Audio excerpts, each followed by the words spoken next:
محمد صلى الله عليه وسلم صلى الله على محمد وآله صلى عليه وسلم بسم الله الرحمن الرحيم.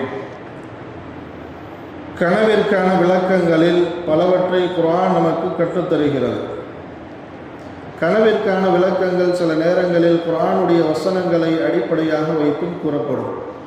சில நேரங்களில் நபிகள் நாயகம் ரசூலுல்லாஹி ஸல்லல்லாஹு அலைஹி வஸல்லம் அவர்களின் ஹதீஸ்களை அடிப்படையாக வைத்து கூறப்படும். சில நேரங்களில் சில உதாரணங்களை அடிப்படையாக வைத்து கூறப்படும். சில நேரங்களில் அங்கு சொல்லப்படுகிற வார்த்தைகளை அடிப்படையாக வைத்து கூறப்படும். சில நேரங்களில் கண்ட காட்சிக்கு நேர் எதிரான விளக்கங்கள் கூறப்படும். சில நேரங்களில் கண்ட கனவை விட கூடுதல் விளக்கங்கள் கூறப்படும். சில நேரங்களில் அதை காணுகிற மனிதர்களின் நிலையை வைத்து விளக்கங்கள் கூறப்படும்.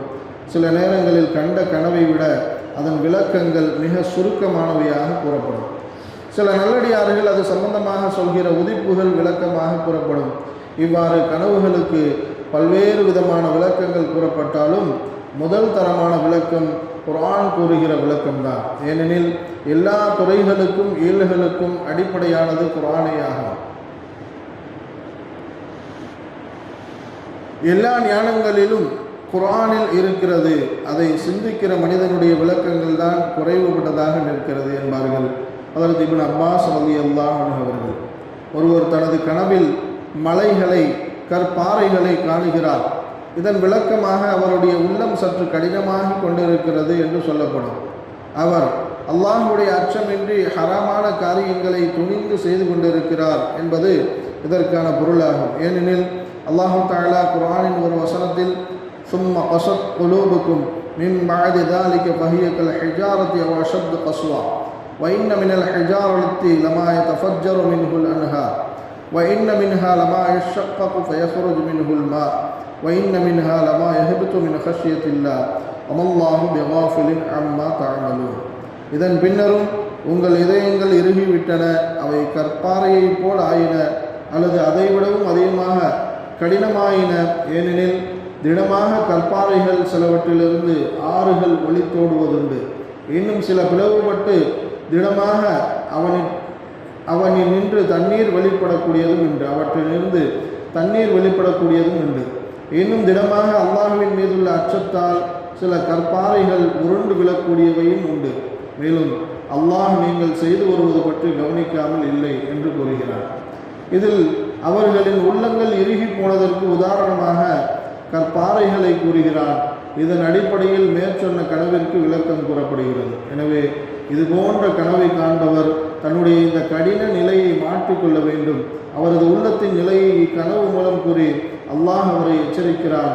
மென்மையான இதயத்தை தா இறைவா என்று அவர் அல்லாஹ்விடம் துஆ கேட்க வேண்டும். ஒருவர் தனது கனவில் இறைச்சி துண்டுகளை காணுகிறார். இதன் விளக்கமாக அவர் பிறரை குறை கூறி புறம் பேசி திரிகிறார் என்று சொல்லப்படும். ஏனெனில் அல்லாஹ் திருக்குர்ஆனில் புறம் பேசுபவர்களை தங்களது சகோதரர்களின் மாமிசத்தை தின்பவர்கள் என்று கூறுகிறார். வலா தஜஸ்ஸசு வலா யக்தப் பஅலுக்கும் பஅலன் அயுஹிப்பு அஹதுக்கும் அன் யஅகுல லஹ்ம அஹீஹி மைத்தன் ஃபகரிஹ்துமு. பிறர் குறைகளை நீங்கள் துருவி துருவி ஆராய்ந்து கொண்டிராதீர்கள். அன்றியும் உங்களில் சிலர் சிலரை பற்றி புறம் பேச வேண்டாம். உங்களில் எவராது தங்களுடைய இறந்த சகோதரனின் மாமிசத்தை புசிக்க விரும்புவாரா? இல்லை, அதனை நீங்கள் விரும்புவீர்கள். எனவே இத்தகைய கனவை காணுபவர்கள் பிறரை பற்றி புறம் பேசுகிற தன்னுடைய வளமையை மாற்றிக்கொண்டு இறைவனிடம் பாவ மன்னிப்பு தேட வேண்டும். ஒருவர் தனது கனவில் சாவி கொத்தை கண்டால் இறைவனிடமிருந்து அவருக்கு நிறைய பொருளாதாரம் கொடுக்கப்பட்டு இருக்கிறது அல்லது கொடுக்கப்பட இருக்கிறது என்று விளக்கம் கூறப்படும். ஏனெனில் திருக்குர்ஆனில் அல்லாஹ் காரூனுக்கு கொடுத்த செல்வங்களை பற்றி கூறுகையில் அவற்றை சாவி கொத்துகள் என்பதன் மூலம் இணைத்து குறிப்பிடுகிறார். வஆத்தைனாஹு மினல் குனூஸி மா இன்ன மஃபாத்திஹஹு லதனூஉ பில் உஸ்பத்தி உலில் குவ்வா. அவனுக்கு நாம் ஏராளமான பொக்கிஷங்களை கொடுத்திருந்தோம். நிச்சயமாக அவற்றின் சாவிகள் பலமுள்ள ஒரு கூட்டத்தாருக்கும் வலுவாக இருந்தது. ஒருவர் தனது கனவில் வழியில் அடையாளம் தெரியாத ஒரு குழந்தை கிடப்பதை பார்த்து அதை வீட்டுக்கு எடுத்து வருவதாக காணுகிறார். அவருக்கு ஒரு கவலை வந்திருக்கிறது, வரப்போகிறது என்று இதற்கு விளக்கம் சொல்லப்படும். இவ்விளக்கத்திற்கு அடிப்படையாக கீழ்வரும் திருக்குர்ஆனின் வசனம் கூறப்படுகிறது. فَالْتَقَطَهُ آلُ فِرْعَوْنَ لِيَكُونَ لَهُمْ عَدُوًّا وَحَزَنًا إِنَّ فِرْعَوْنَ وَهَامَانَ وَجُنُودَهُمَا நதியில் மிதந்து வந்த அவரை ஃபிர்அவுனுடைய குடும்பத்தினர் எடுத்து கொண்டார்கள். பிற்காலத்தில் அவர்களுக்கு விரோதியாகவும் துக்கம் தருபவராகவும் ஆவதற்காக. நிச்சயமாக ஃபிர்அவுனும் ஹாமானும் அவ்விருவரின் படைகளும் தவறிழைப்பவர்களாகவே இருந்தனர்.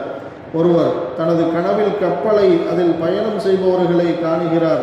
அதற்கு விளக்கமாக அவருக்கு இருக்கிற பிரச்சனைகள் தீரப்போகிறது என்று சொல்லப்படும். ஏனெனில் அல்லாஹ் குர்ஆனில் நபி நூஹ் அலைஹிஸ்ஸலாம் அவர்களின் வரலாற்றில் ஃபஅன்ஜைனாஹு வஅஸ்ஹாபஸ் ஸஃபீனத வஜஅல்னாஹா ஆயத்தல் லில் ஆலமீன், அப்போது நாம் அவரையும் அவருடைய கப்பலில் இருந்தோரையும் காப்பாற்றினோம், மேலும் அதை உலக மக்களுக்கு ஒரு அத்தாட்சியாகவும் ஆக்கினோம் என்று கூறுகிறார். ஃபஅன்ஜைனாஹு வமன் மஅஹு ஃபில் ஃபுல்கில் மஷ்ஹூன், ஆகவே நாம் அவரையும் அவருடன் இருந்தவர்களையும் நிறைந்திருந்த கப்பலில் ரட்சித்தோம் என்று கூறுகிறார். கப்பல் மூலம் காப்பாற்றப்படுதல் என்ற இந்த செயலை அடிப்படையாக வைத்து கப்பலை கண்டவர் ஜெயம் பெறுகிறார் என்று விளக்கம் கூறப்படுகிறது.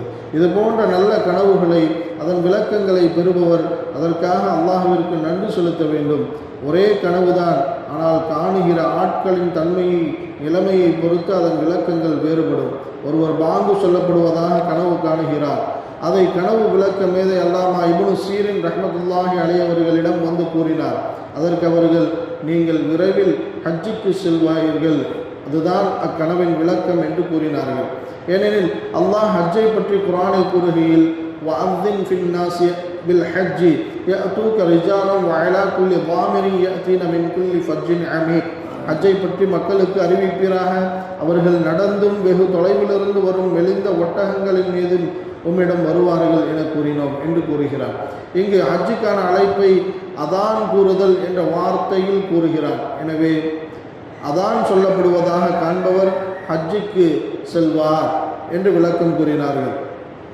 இன்னொருவரும் தனது கனவில் பாங்கு சொல்லப்படுவதாக காணுகிறார். அவருக்கு அல்லாமா இப்னு சீரின் ரஹ்மத்துல்லாஹி அலைஹி அவர்கள் விளக்கம் கூறுகையில், நீ திருட்டு குற்றம் சுமத்தப்படுவாய் என்று கூறினார்கள். காரணம், அதே அதான் சொல்லுதல் என்ற வார்த்தை நபி யூசுப் அலைஹிஸ்ஸலாத்து வஸ்ஸலாம் அவர்களின் சகோதரர்கள் விஷயத்தில் அவர்கள் திருட்டு குற்றம் சுமத்தப்பட்ட போது உபயோகப்படுத்தப்படுகிறது. ஃபலம்மா ஜஹஸஹும் பிஜஹாஸிஹிம் ஜஅல ஸிகாயத ஃபீ ரஹ்லி அஃபீஹி ثم أذن مؤذن أيتها العير إنكم لسارقون, பின்னர் அவர்களுடைய பொருள்களை சித்தம் செய்து கொடுத்த போது தம் சகோதரர் புன்யாமின் உடைய சுமையில் பானங்கள் பருவதற்கான ஒரு பொற்குவியலை எவரும் அறியாது வைத்து விட்டார். அவர்கள் புறப்பட்டு செல்லலானதும் அரசாங்க அறிவிப்பாளர் ஒருவர், ஓ ஒட்டக கூட்டத்தார்களே, நிச்சயமாக நீங்கள் திருடர்களே என்று கூறினார். ஆக மேலே ஒரு விதமான கனவிற்கு அவர் நல்லவரா கெட்டவரா என்பதை கணக்கில் கொண்டு இருவிதமான விளக்கங்கள் கொடுக்கப்பட்டது. முட்டையை கனவில் காணப்பட்டால் பெண்கள் தொடர்பான ஏதோ ஒரு நல்ல காரியம் நடைபெற உள்ளது என்று பொருள். கஅன்னஹுன்ன பைதும் மக்னூன், மேலும் அவர்கள் சுவன பெண்கள், பாதுகாக்கப்பட்ட முட்டைகளை போன்று இருப்பார்கள்.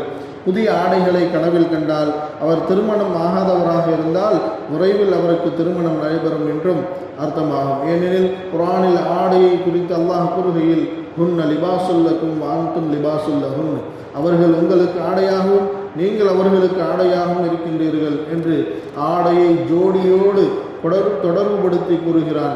இதன் அடிப்படையில் இதன் விளக்கம் கூறப்படுகிறது. ஆக அல்லாஹு தஆலா இவ்வாறு கனவுக்கான விளக்கத்தை கற்றுத்தருபவனாக இருக்கிறான். ஹலீஃபா உமர் ரலியல்லாஹு அவர்களின் ஆட்சி காலத்தில் ஜாபிர் இப்னு சயீத் ரலியல்லாஹு அவர்களை ஷாம் தேசத்தின் கவர்னராக நியமனம் செய்து அனுப்பினார்கள். அங்கே கிளம்பி சென்ற ஜாபிர் ரலியல்லாஹு அவர்கள் பயணத்தின் இடையே திரும்பி விட்டார்கள். உமர் ரலியல்லாஹு அவர்களை சந்தித்த போது, ஏன் பாதையிலேயே திரும்பி வந்து விட்டீர்கள் என்று ஜாபிர் ரலியல்லாஹு அவர்களிடம் கேட்டார்கள். அதற்கு அவர்கள், பயணத்தின் இடையில் தங்கியிருந்த போது கனவொன்று கண்டேன். அதில் சூரியனும் சந்திரனும் சண்டையிடுவதாக கண்டேன். சில நட்சத்திரங்கள் சூரியனுக்கு ஆதரவாகவும் சில சந்திரனுக்கு ஆதரவாகவும் இருந்தன. எனவே குழப்பமான மனநிலை எனக்கு ஏற்பட்டு பயணத்திலிருந்து திரும்பி விட்டேன் என்றார்கள். அப்போது உமர் ரலியல்லாஹு அவர்கள், கனவில் நீங்கள் எதன் பக்கம் ஆதரவாக இருந்தீர்கள் என்று கேட்டார்கள். நான் சந்திரன் பக்கம் ஆதரவாக இருந்தேன் என்றார்கள். ஜாபிர் ரலியல்லாஹு அவர்கள் உடனே ஹலீஃபா உமர் ரலியல்லாஹு அவர்கள், அப்படியானால் நீங்கள் மறுபடியும் ஷாமுக்கு செல்ல வேண்டாம் என்று தடுத்து விட்டார்கள். அல்லாஹ் குர்ஆனில் கூறுகிறார், வஜஅல்னா அல்லைல வன்னஹார ஆயத்தைனி ஃபமஹவ்னா ஆயத்தல் லைலி வஜஅல்னா ஆயத்தன் நஹாரி முபஷிரத்தன் லிதபதகு ஃபதலம் மின் ரப்பிக்கும் வலிதஅலமு அதத ஸினீன வல் ஹிசாப் வகுல்ல ஷைஇன் ஃபஸ்ஸல்நாஹு தஃஸீலா. இரவையும் பகலையும் நாம் 2 அத்தாட்சிகளாக ஆக்கினோம். பின்னர் இரவின் அத்தாட்சி மங்கி இருளாகிடச் செய்தோம். உங்கள் இறைவனுடைய அருட்கொடையை நீங்கள் தேடிக்கொள்வதற்காகவும் ஆண்டுகளின் எண்ணிக்கைகளை கணக்குகளையும் நீங்கள் அறிந்து கொள்வதற்காகவும் பகலின் அத்தாட்சியை பிரகாசமாக்கினோம். மேலும் நாம் ஒவ்வொரு பொருளையும் தெளிவாக விவரித்திருக்கிறோம்.